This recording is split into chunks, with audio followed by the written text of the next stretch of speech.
ପୋରୁଅ ଖୋଜ ବାଦିପାଲା ମଞ୍ଚରେ ଗୁରୁ ଶିଷ୍ୟ ଲଢ଼େଇ ମଧ୍ୟରେ ଜମୁଛି ଆଶାର। ଢେଙ୍କାନାଳ ଗଦିଆ ବ୍ଲକ ପୋରୁଅ ଖୋଜ ପଞ୍ଚାୟତବାସୀଙ୍କ ପ୍ରଚେଷ୍ଟାରେ ତୃତୀୟ ବାର୍ଷିକ ବାଦିପାଲା ପରିବେଷଣ ହୋଇଛି। ଏହାର ଉଦ୍ଘାଟନୀ ଉତ୍ସବରେ ସଭାପତିତ୍ୱ କରିଥିଲେ ସଂଗଠନର ସଭାପତି ସରପଞ୍ଚ ରତିକାନ୍ତ ସାହୁ ଓ ମୁଖ୍ୟ ଅତିଥି ଭାବରେ ଯୋଗଦାନ ଦେଇଥିଲେ ଗଦିଆ ବିଡିଓ ପବିତ୍ର ବେହେରା। ଏଥିରେ ମୁଖ୍ୟ ଅତିଥି ବର୍ତ୍ତମାନର ସଂସ୍କୃତି ଓ ଅତୀତର ସଂସ୍କୃତି ବିଷୟରେ ଜନସାଧାରଣମାନଙ୍କୁ ସଚେତନ କରିଥିଲେ। ତା ସହିତ ବୁଝାଇଥିଲେ ଯେ ଅତୀତରେ ଗାଈଙ୍କୁ ଘରେ ପୋଷା ଯାଉଥିଲା, କୁକୁର ପାଦରେ ବୁଲୁଥିଲେ, କିନ୍ତୁ ଏବେ ଗାଈ ପାଦରେ ବୁଲୁଛନ୍ତି, କୁକୁରକୁ ମଣିଷମାନେ ଘରେ ପୋଷୁଛନ୍ତି। ପୂର୍ବରୁ ମଣିଷ କୁକୁରଙ୍କୁ ଘରେ ପୁରାଇ ଦେଉନଥିଲେ, କିନ୍ତୁ ଏବେ କୁକୁର ମଣିଷଙ୍କୁ ଘରେ ପୁରାଇ ଦେଉନାହିଁ। ସଂଗଠନର ସମ୍ପାଦକ ସୁବ୍ରତ ସାହୁ ମଞ୍ଚ ପରିଚାଳନା କରିଥିଲେ। ସମାଜସେବୀ ମାନସ କର ଓ ଗଦିଆ ସେବା ସଂଗଠନ ସଭାପତି ଜିତୁବାବୁ ଅତିଥିମାନଙ୍କୁ ଉତ୍ତରୀୟ ଓ ଫୁଲତୋଡ଼ା ଦେଇ ସମ୍ମାନିତ କରିଥିଲେ। ଗାୟକ କସ୍ତୁଭ ରବୀନ୍ଦ୍ର ସାମନ୍ତରାୟ ମଞ୍ଚ ଉପରୁ ଢେଙ୍କାନାଳବାସୀଙ୍କ ଗୁଣଗାନ କରିଥିଲେ। ଦର୍ଶାଇଥିଲେ ଯେ ଢେଙ୍କାନାଳ ଜିଲ୍ଲାବାସୀଙ୍କ ବ୍ୟବହାର ଓ ସମ୍ମାନ ଓଡ଼ିଶାରେ ନିଆରା। ଅନ୍ୟତମ ସାଥୀ ଗାୟକ ଜ୍ଞାନସୁଧା ଶାରଦା ପ୍ରସାଦ ନାୟକ ଦୃଢ଼ତାର ସହ କହିଥିଲେ, ଆମ ପାଲାବାଲାଙ୍କ ଭାତହାଣ୍ଡି ଢେଙ୍କାନାଳ ଜିଲ୍ଲା।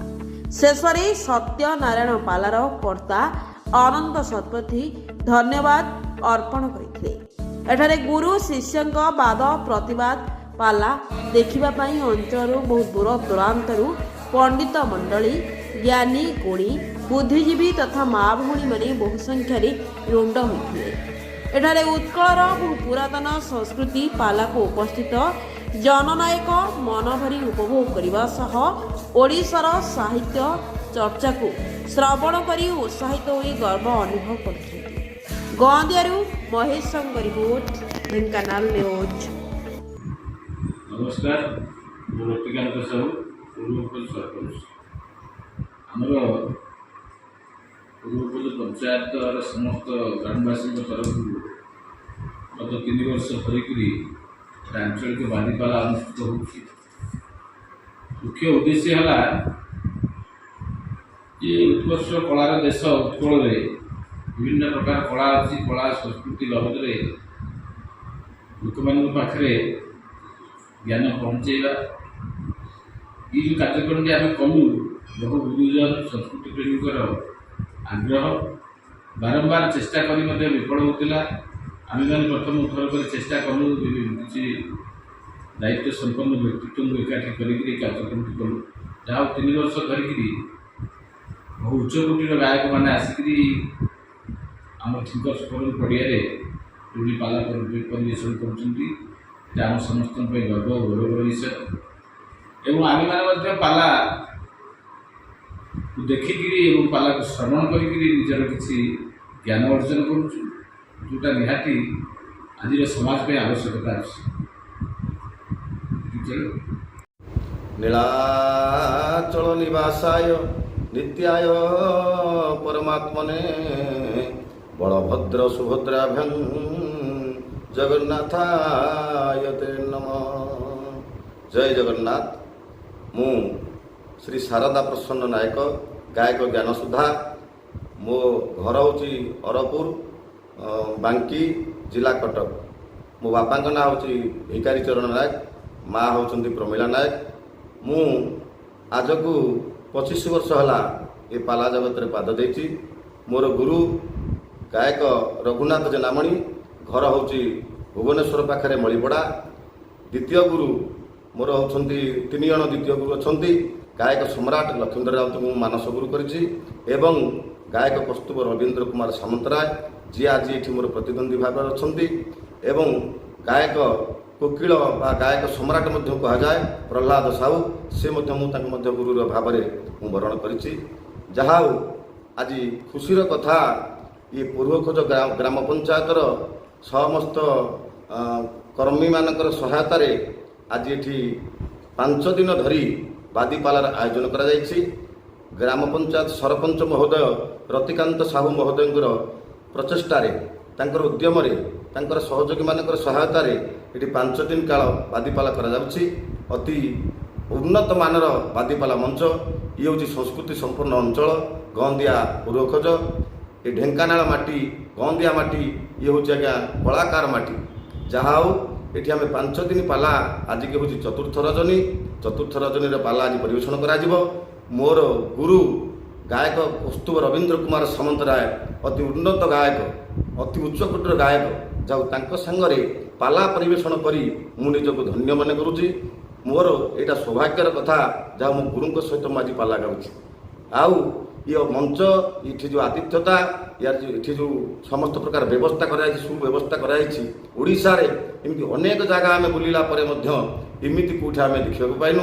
ନିଜେ ସରପଞ୍ଚ ମହୋଦୟ ଆମ ପାଖେ ପାଖେ ରହି ସମସ୍ତ କଥା ଆମର ବୁଝୁଛନ୍ତି, ସବୁ ସୁବିଧା ସୁଯୋଗ ଆମକୁ ଦେଇଛନ୍ତି, କୌଣସିଥିରେ ଅସୁବିଧା ହେଇନି।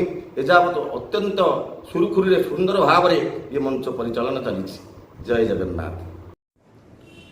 रामाय रामचंद्राय रामभद्राय वेधसे रघुनाथाय नाथाय सीतया पतये नमः। सर्वप्रथमे उक्त चैनल माध्यम देखुवा समस्त श्रोतृवृंद को मोर अनेक अनेक कृतज्ञता तथा ये प्रकार सांबादिक मानक नहीं जो आयोजित कार्यक्रम यार पृष्ठपोषकता करुवा श्रीयुक्त रतिकांत साहू सरपंच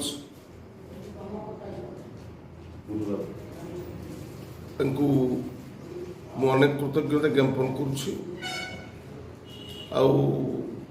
आज पाला मंच पाला परिवेशन करा जाउछि। मो सहित प्रतिद्वंदी भाव मोर अत्यंत प्रियतम पुत्र शारदा बाबू अच्छी।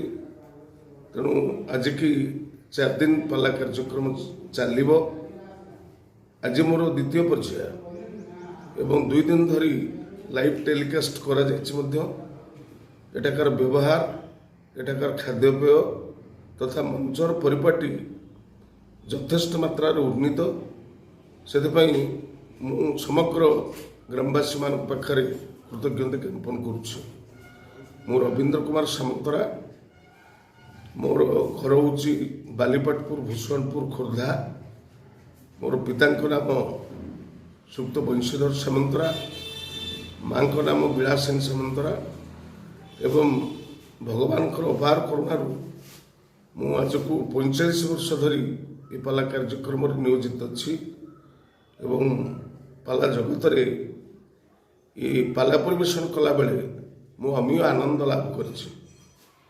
तेणु भगवान मत पाला जगत जन पाला गायक भाव प्रतिष्ठित कर प्रभु पाखे अनेक अनेक विनम्रता ज्ञापन करुच्ची। तेणु आज को 45 वर्ष धरी पाला गाइला भितर बहुत पाला मंच, बहुत श्रोता, बहुत दर्शक सहित भेटी। किंतु एठाकार जो परिवेश, एठाकार जो परिस्थिति, यह निश्चित भाव में पूरा अन्यतम।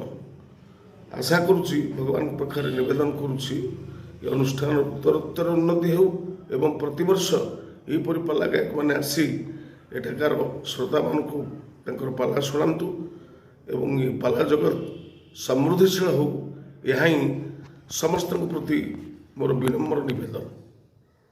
तेणु विशेष कही भाराक्रांत करने चाहूना।